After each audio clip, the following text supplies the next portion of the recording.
Sir Palakkad municipality councillor Prakshobh C Valsan അദ്ദേഹത്തിന്റെ നേരെ ഇപ്പോൾ പീഡന പരാതി ഉയർന്നിരിക്കുകയാണ്. അദ്ദേഹം ഒളിവിലാണ്. അദ്ദേഹവും രാഹുൽ മാങ്കൂട്ടവുമായിട്ടൊക്കെ ഒരു നെക്സസ് ഉണ്ടായിരുന്നതായിട്ട് തോന്നുന്നുണ്ടോ? അല്ല, മാങ്കൂട്ടമായിട്ട് നെക്സസ് അല്ല. പക്ഷേ അദ്ദേഹം ഷാഫി പറമ്പിലിനെ വിളിക്കുന്നത് ആശാൻ എന്നാണ്. എന്ന് പറഞ്ഞിട്ടുണ്ടെങ്കിൽ അദ്ദേഹം യഥാർത്ഥത്തിൽ ഷാഫിയുടെയും അതുപോലെ രാഹുലിൻ്റെയും ഒക്കെ ഒരു അനുയായിയാണ് എന്ന് വേണം നമ്മൾ കണക്കൂട്ടാൻ. കാരണം രാഹുൽ മാങ്കൂട്ടം തിരിച്ച് പാലക്കാടിലേക്ക് ചെന്നപ്പോൾ വളരെ കെട്ടിപ്പിടിച്ച് ആശ്ലേഷിച്ച് സ്വീകരിക്കുകയാണ് ചെയ്തിട്ടുള്ളത്. പിന്നെ ഷാഫി പറമ്പിലൊക്കെ തന്നെ ഇദ്ദേഹത്തിന് അനുകൂലമായി ഇട്ടിട്ടുള്ള വീഡിയോ ഒക്കെ തന്നെ നമ്മൾ കണ്ടിട്ടുണ്ട്. അപ്പോൾ അദ്ദേഹം ചെയ്തിട്ടുള്ള ഒരു പണി എന്ന് പറയുന്നത് ഏതാണ്ട് രാഹുൽ മാങ്കൂട്ടത്തിനെതിരെ വന്നിട്ടുള്ള ആരോപണങ്ങളുമായിട്ട് നമുക്ക് സമരസപ്പെടുത്താവുന്നതാണ്. കാരണം ഒരു പെൺകുട്ടിയെ പീഡിപ്പിച്ചു എന്നുള്ളത് മാത്രമല്ല, ഗർഭിണിയാക്കുകയും പിന്നീട് ഗർഭഛിദ്രം നടത്തുകയും ചെയ്യുന്ന ഒരു പ്രത്യേക സന്തോഷം കണ്ടെത്തുന്ന ഒരു ലെവലിലേക്ക് അദ്ദേഹം കൂടി എത്തിയിട്ടുണ്ട്. ഏറ്റവും വലിയ കോമഡി എന്ന് പറയുന്നത് പീഡനമാണ്, പരസ്പര സമ്മതത്തോടു കൂടിയല്ലേ ബന്ധപ്പെട്ടത്.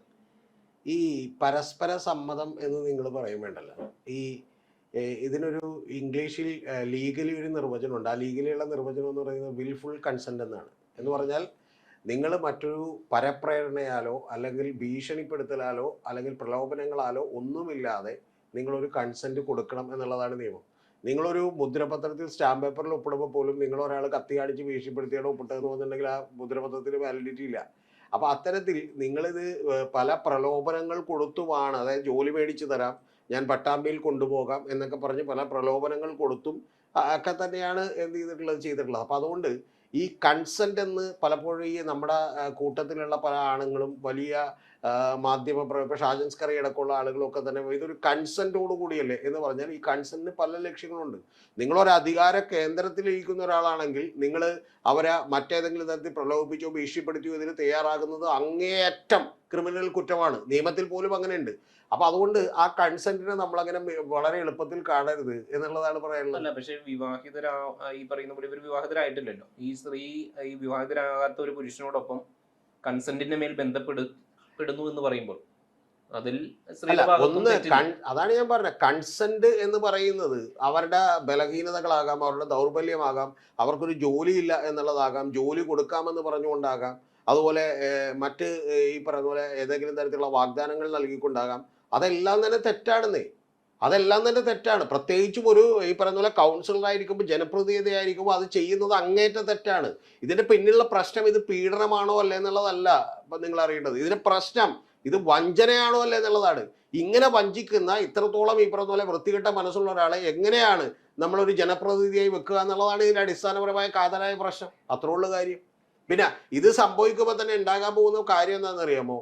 ഈ പറയുന്ന ഇപ്പൊ അർജുനെ പോലെയുള്ള ആളുകളൊക്കെ നിരവധി പെട്ടെന്ന് അങ്ങോട്ട് വന്ന് ചോദിക്കുന്നത് ഈ പെൺകുട്ടി ശരിയല്ലല്ലോ, അവരിത് ശ്രദ്ധിക്കേണ്ടതല്ലേ, അവരിത് മനസ്സിലാക്കേണ്ടതല്ലേ. ഞാൻ പറയുന്നു അവർക്കൊരു പകുതി ബോധമുള്ളൂ, അവർക്ക് പകുതി വിവരമുള്ളൂ, അവർക്ക് അത്രത്തോളം വിദ്യാഭ്യാസം അത്രത്തോളം നാട്ടറിവുകളൊന്നുമില്ല. യാഥാർത്ഥ്യമാണ്, സമ്മതിച്ചു. പക്ഷെ അതിനേക്കാൾ 10 ഇരട്ടി ശ്രദ്ധിക്കേണ്ടത് ആരാണെന്നേ. മര്യാദക്കാരനാവേണ്ടത് ആരാണ്? ഒരു MLA ആണ്, ഒരു കൗൺസിലറാണ്. അതിനെക്കുറിച്ച് നമുക്ക് ചോദ്യമില്ല. പകരം എന്ത് ചെയ്യുന്നു?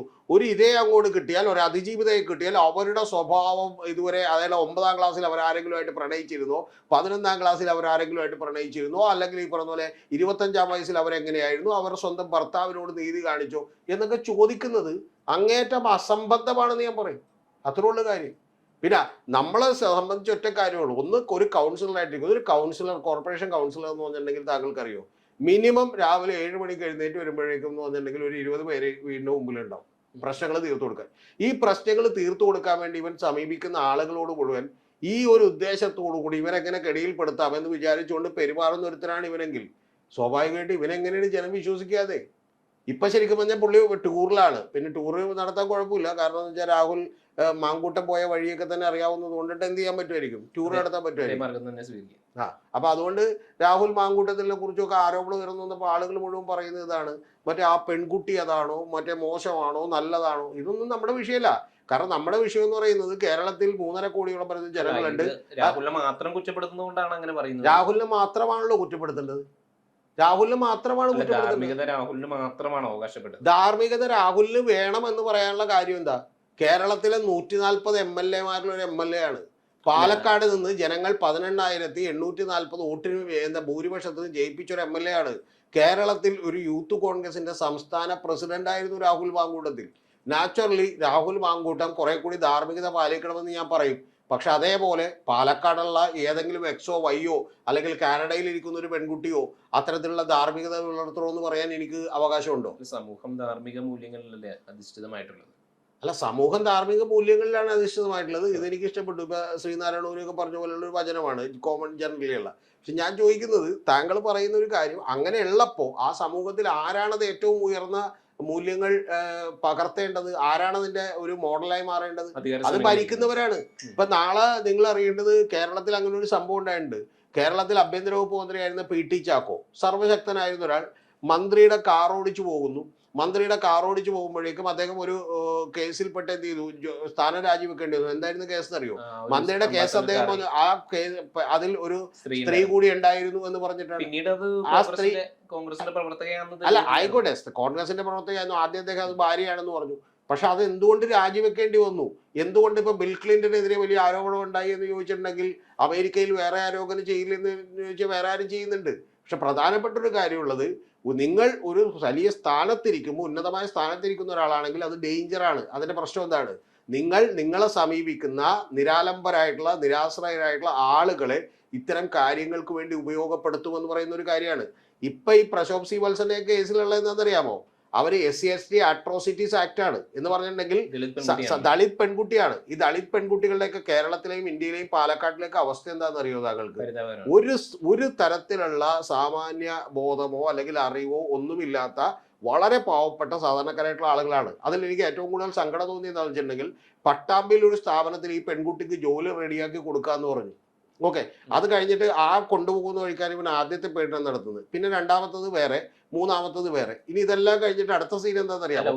ഈ പെൺകുട്ടി ഇവരെ വിളിച്ചിട്ട് പറയാണ്, ഞാൻ ഗർഭിണിയാണ്. ഒരു സ്ത്രീയെ 3 പ്രാവശ്യം അങ്ങനെ പീഡിപ്പിക്കാൻ പറ്റുമോ? 3 പ്രാവശ്യം പീഡിപ്പിക്കാൻ പറ്റുമെന്നേ. 3 പ്രാവശ്യം പീഡിപ്പിക്കാൻ പറ്റും. അല്ല, അവരുടെ സമ്മതം ഉണ്ടായിട്ടില്ല എപ്പോഴും. അവരുടെ സമ്മതം എന്ന് പറയുന്നത്, അതാണ് ഞാൻ ആദ്യമേ തന്നെ താങ്കളോട് പറഞ്ഞത്, ആ സമ്മതം എന്ന് പറയുന്നത് മാനിപ്പുലേറ്റഡ് കൺസെന്റ് ആണ്. അല്ല, ജോലി മേടിച്ചു കൊടുക്കാം എന്ന് പറഞ്ഞാലും ഈ ഇദ്ദേഹത്തെ അറിയുന്നതല്ലേ ആ പെൺകുട്ടിക്ക്? ഇത്രയും പ്രായമായിട്ടുണ്ട്, സ്വാഭാവികമായിട്ട് ഇദ്ദേഹം വിവാഹിതനാണെന്നൊക്കെ അറിയുന്നത് അല്ലേ ആ പെൺകുട്ടി? വിവാഹിതനാണെന്നോ ഇനി മറ്റേ കുട്ടികളുടെ അച്ഛനാണെന്നോ, ചിലപ്പോൾ ഇദ്ദേഹം 3 കല്യാണം കഴിച്ചിട്ടുണ്ടെന്നോ എന്തു പറഞ്ഞോട്ടെ. പക്ഷെ എന്റെ ചോദ്യം, ഇതെല്ലാം അറിഞ്ഞിട്ടും ഇദ്ദേഹത്തിന്റെ പ്രലോഭനത്തിൽ വീഴാൻ തയ്യാറായിട്ടുള്ള ആ ഒരു പെൺകുട്ടിയുടെ ഭാഗത്ത് തെറ്റല്ലേ? പ്രലോഭനത്തിൽ വീഴാൻ തയ്യാറായിട്ടുള്ള ഒരു പെൺകുട്ടി എന്ന് പറഞ്ഞിട്ടുണ്ടെങ്കിൽ, ആ പെൺകുട്ടിക്ക് നിങ്ങൾ ഇപ്പോഴും ചെയ്യുന്ന കാര്യം എന്താ അറിയോ? ആ പെൺകുട്ടിക്ക് നിങ്ങൾ ഒരു കൺസെഷൻ കൊടുക്കുന്നില്ല, പകരം ഇവന് നിങ്ങൾ കൺസെഷൻ കൊടുക്കുകയാണ്. എന്ത് പറഞ്ഞുകൊണ്ട് ഇദ്ദേഹം ചെയ്തത് തെറ്റാണ്, പെൺകുട്ടി ചെയ്തത് തെറ്റാണ്. അങ്ങനെ ഒരു സമീകരിക്കൽ എങ്ങനെയാണ് സാധ്യമാവുക? അതാണ് എന്റെ ചോദ്യം. അങ്ങനെ ഒരു സമീകരിക്കൽ എങ്ങനെയാണ് സാധ്യമാവുക?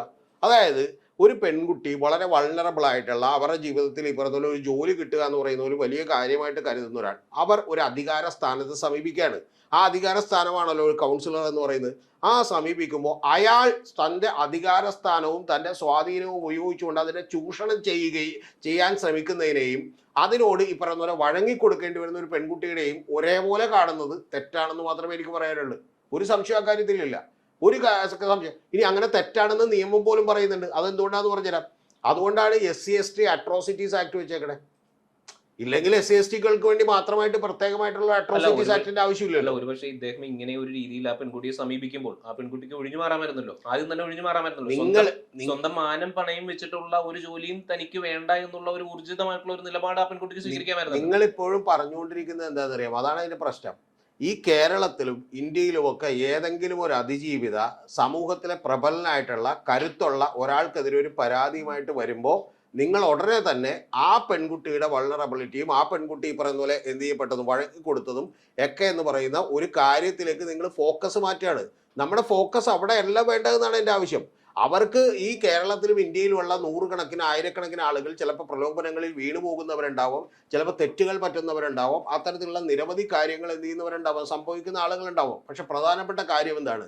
പ്രധാനപ്പെട്ട കാര്യം, കേരളത്തിലെ ജനങ്ങൾ വോട്ട് ചെയ്ത് ജയിപ്പിച്ച ഒരു ഈ പറയുന്ന കൗൺസിലറോ MLA ഒക്കെ അവരുടെ അധികാരത്തെ ദുർവിനിയോഗം ചെയ്തുകൊണ്ട് ഇത്തരത്തിലുള്ള കാര്യങ്ങൾക്ക് വേണ്ടി പെരുമാറുന്നു എന്നുള്ളതാണ് ഏറ്റവും പ്രധാനപ്പെട്ട കാര്യം. ആ പ്രധാനപ്പെട്ട കാര്യം യഥാർത്ഥത്തിൽ എന്ത് ചെയ്യുന്നു? നമ്മൾ മറച്ചു പിടിച്ചുകൊണ്ട് മറ്റേത് തെറ്റല്ല എന്ന് പറയുമ്പോൾ സംഭവിക്കാൻ പോകുന്ന മറ്റൊരു അപകടം കൂടിയുണ്ട്. ആ അപകടം എന്താണെന്ന് പറഞ്ഞുതരാം.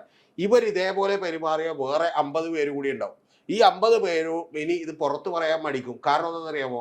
അർജുനെ പോലെയുള്ള ആളുകൾ വന്നിട്ട് ഒരു വിരൽ മറ്റേ പ്രതിയുടെ നേരെ ചൂണ്ടുകയും ബാക്കി 5 വിരൽ എന്ത് ചെയ്യുകയും തരും, ഇരയുടെയും അതിജീവിതയുടെയും നേരെ ചൂണ്ടിക്കൊണ്ട് നിങ്ങൾക്കത് ഒഴിഞ്ഞു മാറാമായിരുന്നില്ലേ എന്ന് ചോദിക്കും. നിങ്ങൾക്ക് നന്നായി വസ്ത്രം ധരിക്കാമായിരുന്നില്ലേ എന്ന് ചോദിക്കും. നിങ്ങൾക്ക് എന്ത് ചെയ്യാൻ പാടില്ല, ആ പ്രലോഭനങ്ങളിൽ വീഴാതിരിക്കാനുള്ള ബുദ്ധി നിങ്ങൾക്ക് വേണ്ടതെന്ന് ചോദിക്കും. അത് സ്വാഭാവികമല്ല. അത് സ്വാഭാവികമല്ല. അത് ശരിക്കും പറഞ്ഞിട്ടുണ്ടെങ്കിൽ ഈ പറയുന്ന ഇവർക്ക് വേണ്ടി പണിയെടുക്കുന്ന സൈബർ ഈ പറയുന്ന പോലെ ആളുകൾ, പെയ്ഡായി നിൽക്കുന്ന ആളുകൾ നടത്തുന്ന അതേ ഈ പറയുന്ന പോലെ ക്രൂരതയാണ് ഇത്തരത്തിലുള്ള ആളുകളോട് നമ്മൾ എന്ത് ചെയ്തുകൊണ്ടിരിക്കുന്നത്, ചോദിച്ചുകൊണ്ടിരിക്കുന്നത്. നിർഭയ എന്ന് പറയുന്ന ഒരു പെൺകുട്ടി ഡൽഹിയിൽ കൊല്ലപ്പെട്ടപ്പോൾ എന്തിനാണ് അസമയത്ത് ഇറങ്ങി നടന്നത് എന്ന് ചോദിക്കുന്ന പോലെ തന്നെ നിഷ്കളങ്കമല്ല അത് ഈ പറയുന്ന പോലെ എന്താണ്, കേരളത്തിലെ തുല്യത വേണമെന്ന് ആഗ്രഹിക്കുന്ന പെൺകുട്ടികളെ സ്ത്രീകളെയും ഒക്കെ അടിച്ചമർത്താനുള്ള ഒരു വഴി മാത്രമാണ്. ഇനി ഞാൻ നേരെ തിരിച്ചു ചോദിക്കുന്നു, കല്യാണം കഴിഞ്ഞ ഒരാളാണ്, ആ ഒരാളോട് വേണമെങ്കിൽ എന്ത് ചെയ്യാം, ഒരു പെൺകുട്ടിക്ക് പ്രണയം തോന്നാം, ഇല്ലെന്നൊന്നും പറയാൻ പറ്റില്ല, ഇഷ്ടം തോന്നാം, സ്നേഹം തോന്നാം, ജീവിതകാലം മുഴുവൻ ചിലപ്പോൾ നമ്മളെ സംരക്ഷിക്കും എന്നുള്ളത് തോന്നലുണ്ടാവാം, പല കാര്യങ്ങളുണ്ടാവും. അപ്പൊ അത്തരം കാര്യങ്ങളൊക്കെ ഉണ്ടെങ്കിൽ സ്വാഭാവികമായിട്ട് അതൊന്നും നമുക്ക് വേണ്ടെന്ന് എന്ത് ചെയ്യാൻ പറ്റില്ല, പറയാൻ പറ്റില്ല. ഏറ്റവും പ്രധാനപ്പെട്ട വിഷയം എന്താ, ഇത്തരം ഒരു ചോദ്യം പോലും നമ്മൾ ചോദിക്കുമ്പോഴുള്ള വിഷയം ഇത് മറ്റൊരു പരാതിക്കാരി കൂടി വരാനുള്ള ഗ്യാപ്പ് നമ്മൾ എന്ത് ചെയ്യാണ്, അല്ലെങ്കിൽ അത്തരത്തിലുള്ള ഒരു സാധ്യത കൂടി അടക്കുകയാണ് ചെയ്യുന്നത്. അതാണ് ഇതിന് ഏറ്റവും വലിയ കുഴപ്പം. അതുകൊണ്ടാണ് ഇതിനെ സമീകരിക്കാൻ കഴിയില്ലെന്ന് പറഞ്ഞത്. സ്വാഭാവികമായിട്ടും തെറ്റെന്ന് പറയുന്നത് ഞാൻ കരുതുന്നത് രണ്ടുപേരുടെ ഭാഗത്തു നിന്നും ഉണ്ടായിട്ടുണ്ട്. സ്വാഭാവികമായിട്ടും നമ്മളിപ്പോൾ ധാർമ്മികതയുടെ ഒരു പട്ടം ഈ പറയുന്ന അധികാര സ്ഥാനങ്ങളിൽ ഇരിക്കുന്നവർക്ക് മാത്രമാണ് കൊടുക്കുന്നത് ഇപ്പോഴും. അത് എല്ലാവരും പാലിക്കേണ്ടതാണ്, സമൂഹം മൊത്തത്തിൽ പാലിക്കേണ്ടതാണ്. സമൂഹം മൊത്തത്തിൽ പാലിക്കണം എന്ന് നമ്മൾ പറയുമ്പോൾ അതൊന്നും നാളെ കേരളത്തിലുള്ള 3.5 കോടി ജനങ്ങളിൽ 3.5 കോടി ജനങ്ങളും ധാർമ്മിക മൂല്യങ്ങൾ പാലിക്കണമെന്നൊക്കെ പറയുന്നതിനേക്കാൾ നമ്മൾ ആദ്യം പറയേണ്ടത് എന്താണ്, നമ്മളുടെ കേരളത്തിന്റെ മുഖ്യമന്ത്രി അത് പാലിക്കണം, മന്ത്രിമാർ അത് പാലിക്കണം, മറ്റുള്ള ആളുകൾ അത് പാലിക്കണമെന്ന് നമ്മൾ ആദ്യമേ പെട്ടെന്ന് പഠനം കഴിയുമല്ലോ. നന്മയുള്ള മനുഷ്യർ എണ്ണത്തിൽ എപ്പോഴും കുറവായിരിക്കുമല്ലോ. നന്മയുള്ള മനുഷ്യരിലുള്ള ഈ ധാർമ്മികത അല്ലെങ്കിൽ അതോടൊപ്പം തന്നെ ധാർമ്മിക മൂല്യങ്ങളും ഉണ്ടാവും. എണ്ണത്തിൽ കുറവായിരിക്കുമല്ലോ. വെരി ഗുഡ്, നല്ല പോയിന്റ്, അത് കറക്റ്റാണ്. പക്ഷെ അങ്ങനെ കുറവായിരിക്കുമല്ലോ, അതൊക്കെ ശരി തന്നെ. പക്ഷെ അങ്ങനെ കുറവുള്ളവരാണ് ഞങ്ങൾ എന്ന് കാണിച്ചുകൊണ്ടാണല്ലോ ഇവരെല്ലാം എന്ത് ചെയ്യുന്നത്, അധികാരത്തിലേക്ക് വരുന്നതും തെരഞ്ഞെടുപ്പിൽ മത്സരിക്കാൻ വേണ്ടി തയ്യാറാവുന്നു. കാരണം ഈ രാഹുൽ മാങ്കൂട്ടത്തിലൊക്കെ എത്ര പ്രസംഗങ്ങൾ കാണണം, KB ഗണേഷ് കുമാറിനെതിരെ, ബാക്കിയുള്ളവർക്കെതിരെ. അതുപോലെ തന്നെ എന്തിന് ഈ പറയുന്ന പോലെ DYFIയുടെ ചോറ് കൊടുക്കാൻ തീരുമാനിക്കുന്ന അതിൽ പോലും ഈ പറയുന്ന പോലെ അനാശാസ്യം കണ്ടെത്തിയിട്ടുള്ള ഒരാളാണ് രാഹുൽ മാങ്കൂട്ടത്തിൽ എന്ന് പറയുന്നത്. അപ്പൊ ഇത്തരത്തിൽ ഞങ്ങൾ ധാർമ്മികതയുടെ അപ്പോസ്തലന്മാരാണ് എന്ന് പറഞ്ഞുകൊണ്ടാണ് ഇത്തരത്തിലുള്ള കാര്യങ്ങൾ ആളുകൾ എന്ത് ചെയ്യുന്നത്. അതുകൊണ്ട് ഇവർ യഥാർത്ഥത്തിൽ ജനങ്ങളുടെ അടുത്ത് തട്ടിപ്പ് കാണിക്കാണ്, ഇവരെ പരിചയപ്പെടുന്ന ആളുകളുടെ അടുത്ത് വഞ്ചന കാണിക്കാണ് എന്നുള്ളത് മാത്രമാണ്. ഇതൊക്കെ അറിഞ്ഞിട്ടും വലിയൊരു സമൂഹമാണ് ഇവരെ പോലുള്ളവരെ പിന്താങ്ങുന്നത്, സ്വീകരിക്കാൻ തയ്യാറായി നിൽക്കുന്നത്. ഇതൊക്കെ അർജുനെ പോലെയുള്ള ആളുകളുടെ അബദ്ധ ധാരണ. കോൺഗ്രസിന് നേതാക്കന്മാർ പോലും അദ്ദേഹത്തെ ഒന്നും തള്ളിപ്പറയുന്നില്ലല്ലോ. അടൂർ പ്രകാശ് ഉൾപ്പെടെ, കെ സുധാകരൻ ഉൾപ്പെടെ. കെ സുധാകരനൊക്കെ ആദ്യം ഇദ്ദേഹത്തെ അനുകൂലിക്കുകയല്ലായിരുന്നു ചെയ്തിരുന്നത്. നേതാക്കന്മാർ പോലും തള്ളിപ്പറയാൻ മടിക്കുന്നു എന്ന് പറയുമ്പോൾ കോൺഗ്രസിലെ നേതാക്കന്മാർ തള്ളിപ്പറയുന്നില്ല എന്നുള്ളതൊക്കെ യാഥാർത്ഥ്യമാണ്. അതവിടെ നിൽക്കട്ടെ. താങ്കൾ പറഞ്ഞ ഒരു വാചകത്തോടാണ് എനിക്ക് എതിർപ്പുള്ളത്. അത് താങ്കൾ പറയുന്നത് വലിയൊരു സമൂഹമാണ് ഇവരെ ന്യായീകരിക്കുന്നത്. വലിയൊരു സമൂഹം എന്ന് പറഞ്ഞാൽ അതൊരു ആൺ മേൽക്കോയ്മയുള്ള സമൂഹത്തിൽ സ്വാഭാവികമായിട്ടും ഇത്തരത്തിലൊരു പെൺകുട്ടിയെ പറ്റിക്കുന്നത്, തന്ത്രപരമായി എന്ത് ചെയ്യുന്നത്, കീഴ്പ്പെടുത്തുന്നതൊക്കെ വലിയ ബുദ്ധിയാണ് എന്ന് കരുതുന്ന നിരവധി ആളുകളുണ്ട്. അവരിത് പിന്തുണക്കും. തീർന്നില്ല. രണ്ടാമത്തെ ഏറ്റവും പ്രധാനപ്പെട്ട കാര്യം എന്ന് പറയുന്നത്, സ്ത്രീകളിൽ നമ്മുടെ സ്ത്രീകൾക്ക് വലിയൊരു അടിമത്വമുണ്ട്. ആ സ്ത്രീകൾ അതിൽ നിന്നും മോചിതരായിട്ടില്ല. അതിന്റെ പ്രധാനപ്പെട്ട കാര്യം സ്ത്രീകൾ തന്നെ എന്ന് പറഞ്ഞാൽ പെണ്ണുങ്ങളല്ലേ സൂക്ഷിക്കേണ്ടത് എന്ന് പറയുന്നത് എത്ര സ്ത്രീകളെ കാണാം.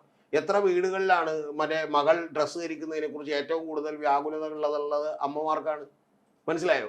ഇപ്പൊ ഈ എന്താണ് ദുർഗാകൃഷ്ണ എന്ന് പറയുന്ന ഒരു ആർട്ടിസ്റ്റ് പോലും പറയുന്നുണ്ട്, ഞാൻ സ്ലീവ്ലെസ് എന്ന് പറയുന്നത് ഇട്ടിട്ടുണ്ടായില്ല, കാരണം എൻ്റെ വീട്ടിൽ നിന്ന് സമ്മതിക്കില്ലായിരുന്നു, പിന്നെ കല്യാണം കഴിഞ്ഞതിന് ശേഷമാണ് ഞാൻ ആദ്യമായിട്ട് ഇടുന്നത്. അതെല്ലാം എന്താന്ന് വെച്ചാൽ നമ്മളെ ഒരു കണ്ടീഷൻഡ് ആയി പോയ മനസ്സാണ്. പ്രലോഭനം ഉണ്ടാവും. ഏതാ പുരുഷന്മാർക്ക് പ്രലോഭനം ഉണ്ടാവാം. പുരുഷന്മാർക്ക് നല്ല അടി കിട്ടിയ ഒരു പ്രലോഭനം ഇല്ല. കാരണം കേരളത്തിലുള്ള പുരുഷന്മാർക്ക്, ഇന്ത്യയിലുള്ള പുരുഷന്മാർക്ക് മാത്രമേ പ്രലോഭനമുള്ളൂ. അപ്പൊ വിദേശത്തൊന്നും പോയ പ്രലോഭനം ഇല്ലാത്തത്. അല്ല, അവിടെ ഈ പ്രോസ്റ്റിറ്റ്യൂഷൻ എല്ലാം ലീഗലാണല്ലോ. അപ്പൊ അതുകൊണ്ട് അവർക്ക് അങ്ങനെ അതിന്റെ ഒരു പ്രശ്നമില്ല. അത് ശരി. അപ്പൊ പ്രോസ്റ്റിറ്റ്യൂഷൻ ലീഗലാക്കിയാൽ നിങ്ങളുടെ പ്രലോഭനം തീരുള്ളൂ എന്നാണ് നിങ്ങൾ പറഞ്ഞത്. അല്ല, അത് മാത്രമല്ല, നമ്മളാ പൊതുവെ നമ്മളൊരു കൾച്ചർ എന്ന് പറയുന്നത് അതുപോലെ അല്ലല്ലോ. സ്വാഭാവികമായിട്ട് ഡ്രസ്സിംഗ് പാറ്റേൺ അതുപോലെയല്ല. അപ്പൊ അവിടെ സ്വാഭാവികമായിട്ട് ഞാൻ ചോദിക്കുന്നത്, നാളെ ഈ പറഞ്ഞ പോലെ അർജുൻ സ്ലീവ്ലെസ് ഇട്ട് വരുന്നു, അപ്പൊ അർജുനെ കണ്ടിട്ട് വേറെ 5 പെൺകുട്ടികൾക്ക് ആക്രമിക്കാൻ തോന്നുന്നു എന്ന് പറഞ്ഞാൽ നമ്മൾ ആദ്യമേ തന്നെ പറയണം, അർജുനോട് സ്ലീവ്ലെസ് ഇടരുതെന്ന് പറയണോ അതോ ആക്രമിക്കുന്നവരെ പിടിച്ച് ജയിലിലിടണോ?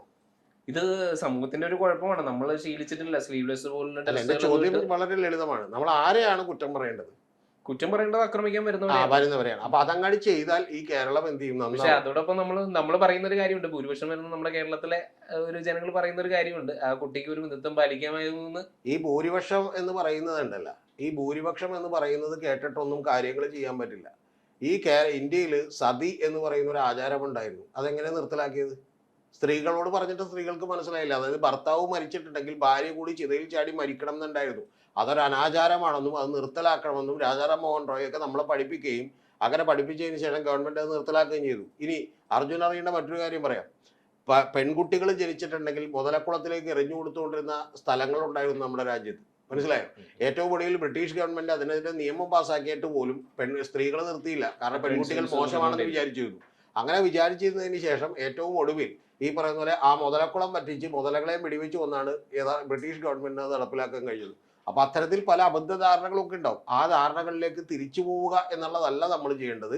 പകരം നമ്മൾ ചെയ്യേണ്ടത് കുറച്ചുകൂടി പുരോഗമനപരമായിട്ടുള്ള നിലപാടുകൾ എടുക്കുക എന്നുള്ളതാണ് ഏറ്റവും കുറഞ്ഞ പക്ഷം യൂട്യൂബ് വീഡിയോയിൽ ചെയ്യുമ്പോഴെങ്കിലും നമ്മൾ ചെയ്യേണ്ടത്. പിന്നെ ഒരു കാര്യം കൂടി പറയട്ടെ, താങ്കൾ പറഞ്ഞ കാര്യം ഭൂരിപക്ഷം ഇതിനെ പിന്തുണക്കുന്നു. ഭൂരിപക്ഷം ഒന്നും പിന്തുണക്കുന്നുണ്ടായിരുന്നെങ്കിൽ ഞാൻ താങ്കളോട് ചലഞ്ച് ചെയ്യുന്നു, എന്തേ രാഹുൽ മാങ്കൂട്ടത്തിനൊക്കെ കോൺഗ്രസ് ഇലക്ഷൻ എടുത്താതിരുന്നത്?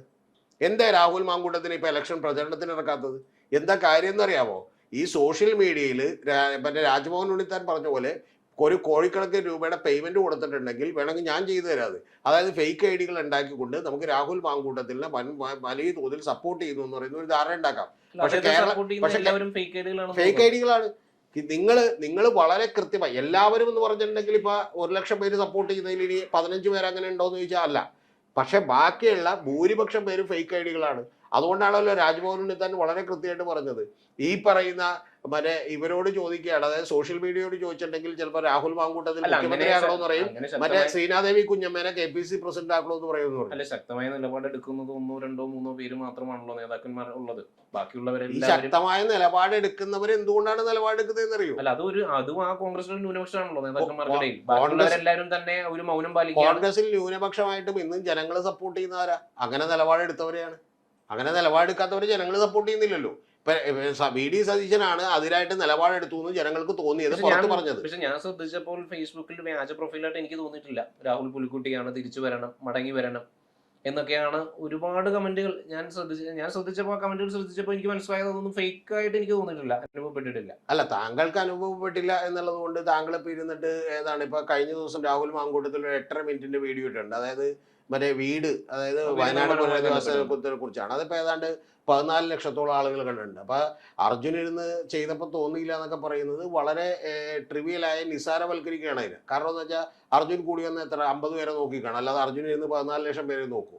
ഇതിന്റെയൊക്കെ പിന്നിലുള്ള കാര്യം ആ ഒരു വീഡിയോ അദ്ദേഹത്തെ എതിർക്കുന്നവരാണ് ഭൂരിപക്ഷം പേരെങ്കിൽ ആ ഒരു വീഡിയോ പോലും കാണാൻ ആളുകൾ കൂട്ടാക്കും. അദ്ദേഹത്തിന്റെ ആ ഒരു മുഖം പോലും കാണാൻ ആളുകൾ അതൊക്കെ തോന്നലാണ്. ഇപ്പൊ നാളെ ദാവൂദ് ഇബ്രാഹിമിനെ കുറിച്ച് വാർത്ത കൊടുത്തിട്ടുണ്ടെങ്കിൽ ഇവിടെ ആളുകൾ വായിക്കില്ലേ?